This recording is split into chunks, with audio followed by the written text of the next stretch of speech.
is given, and the government shall be upon his shoulder, and his name shall be child.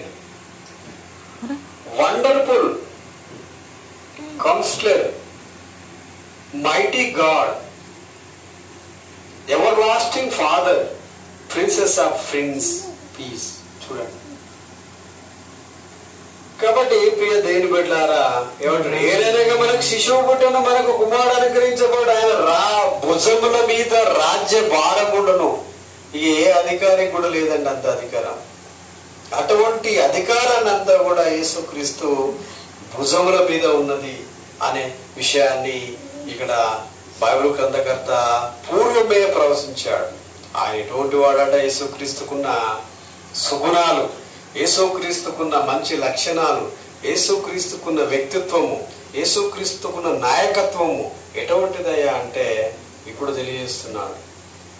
ఈ రోజులలో చాలా మంది పుడుతున్నారు, నాయకులు పుడుతున్నారు, కానీ ఆ పుట్టుకకు అర్థం లేకుండా పుడుతున్నాడు. వాడు ఏం చేస్తున్నాడు? ఈ లోకంలో అన్ని కట్టుకుంటున్నాడు, కొనుక్కుంటున్నాడు, తింటున్నాడు, ఉంటున్నాడు, పోతున్నాడు. ఎవరికి ఒక దాన ధర్మం చేసేది ఏమి లేదు. ఒక నాయకుని గురించి ఇక్కడ తెలియజేస్తున్నాడు. ఆయన భుజముల మీద రాజ్యభారముండును, ఆయన ఆశ్చర్యకరుడు, ఆయన ఆలోచనకర్త, ఆయన బలవంతుడైన దేవుడు యేసుక్రీస్తు ప్రభు.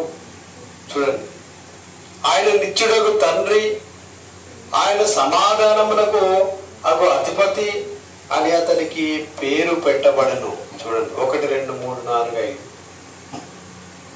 5 పేర్లను ఇక్కడ పెట్టారు ఒక నాయకునికి. అదే యేసుక్రీస్తుకున్నాయండి, ఇంకెవరికి కూడా లేవు. ఎవరికన్నా ఆశ్చర్యకరుడు. ఆశ్చర్యకరుడు అంటే చూడండి, ఆయన చేసే పనులన్నీ కూడా ఆశ్చర్యం. నీటిని ద్రాక్షరసంగా మార్చాడు, ఎంత ఆశ్చర్యం అమ్మా. ఆయన ఆలోచనకర్త. ఆయన ఆలోచనకర్త అంటే ఆయన కళ్ళు మూసుకొని ఆలోచన చేస్తున్నాడు. అప్పుడు యేసుక్రీస్తు శిష్యులంతా కూడా ఏమంటున్నారు? ఏం చేస్తున్నారు? మీరెందుకు చెడుగా ఆలోచన చేస్తున్నారు అంటే, ఒక హృదయం యొక్క ఆలోచనలు కూడా ఆయన ఏం చేస్తున్నాడు? తెలుసుకుంటున్నాడు యేసుక్రీస్తు ప్రభు. అలాగే బలవంతుడైన దేవుడు, శక్తి కలిగిన దేవుడు, ద పవర్ ఆఫ్ మైటీ అంటున్నాడు. వండర్ఫుల్ కౌన్సిలర్ అట, wonderful counsellor Jesus Christ. Mighty God, mighty God, బలవంతుడైన దేవుడు యేసుక్రీస్తు ప్రభు. Everlasting father. చూడండి, ప్రిన్స్ ఆఫ్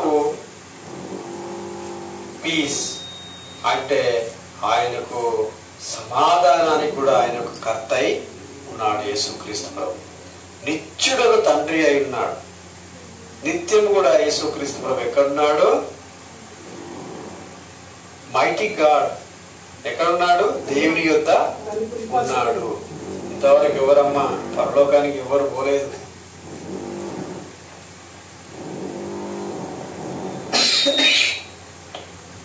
అమ్మా పరలోకానికి ఎవరు పోలేదు. ఎప్పుడైనా కూడా చచ్చిపోయినప్పుడు ఏమవుతుంది తెలుసా అమ్మ? చనిపోయినప్పుడు ఏమవుతుంది తెలుసా?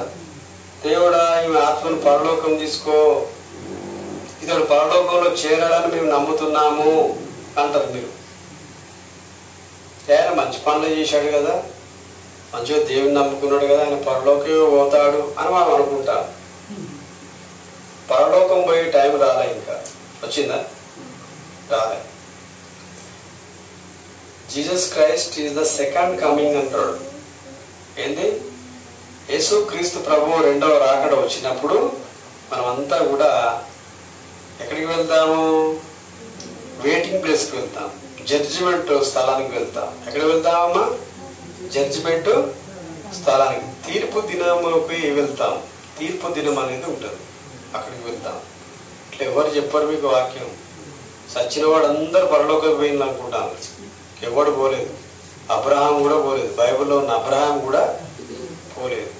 వారంతా కూడా ఒక ప్లేస్లో ఉన్నారు. వాళ్ళొక ప్లేస్లో ఉండి అక్కడ నెమ్మదిగా నిద్రపోతున్నారు. వాళ్ళంతా ఏం చేస్తున్నారమ్మా? నిద్రపోతున్నారు. చనిపోవడం అనేది నిద్రపోవడమే. ఒకసారి యాయీరు కుమార్తె చనిపోయినప్పుడు ఈ అమ్మాయి చనిపోలేదు, నిద్రపోతుంది అంటాడు. కాబట్టి యేసుక్రీస్తు అనే మాట అది. కనుక ప్రియమైన దేవుని బిడ్డలారా, యేసుక్రీస్తు లాంటి నాయకుడు ఈ లోకంలో పుట్టలేడు. Jesus Christ is the wonderful leader. యేసుక్రీస్తు ప్రభువు గొప్ప నాయకుడు. ఆయనకున్న ఆలోచనలు ఈ లోకంలో ఎవరికి లేవు. ఆయనకున్న జన్మ ఈ లోకంలో ఎవరికి లేదు. ఆయన 2 జన్మలు పుట్టాడు. ఏంటిది అది? మానవ జన్మ, దైవ జన్మ. అందుకనే ఆయన ఏమంటున్నారు యేసుక్రీస్తు ప్రభును? బలవంతుడైన దేవుడు. యేసుక్రీస్తు ప్రభు మామూలు వ్యక్తి కాదు. Is not only ordinary but also is the powerful God. బలవంతుడైన దేవుడు అంటే పవర్ఫుల్ గాడ్ యేసుక్రీస్తు ప్రభు మామూలు వ్యక్తి కాదండి. కనుకనే ప్రియ దేవుని బిడ్డలారా, ఆయన ఆశ్చర్యకరుడు, ఆలోచనకర్త, నిత్యుడైన తండ్రి, బలవంతుడైన దేవుడు, సమాధానమునకు అధిపతి. చాలా మంది కొట్టుకుంటారు, అక్కడ తిట్టుకుంటారు. అక్కడక్కడ పోయి వెళ్ళు, సమాధానం పెట్టుకోను చూద్దాం. సమాధానం పెట్టే వాళ్ళనే ఈ లోకం ఏం చేస్తుంది? వాడు వీడిని కొట్ట, వీడు వాడిని కొట్ట, ఇద్దరు కలిసి వాళ్ళనే కొడతారు సమాధానం పెట్టేవాడిని.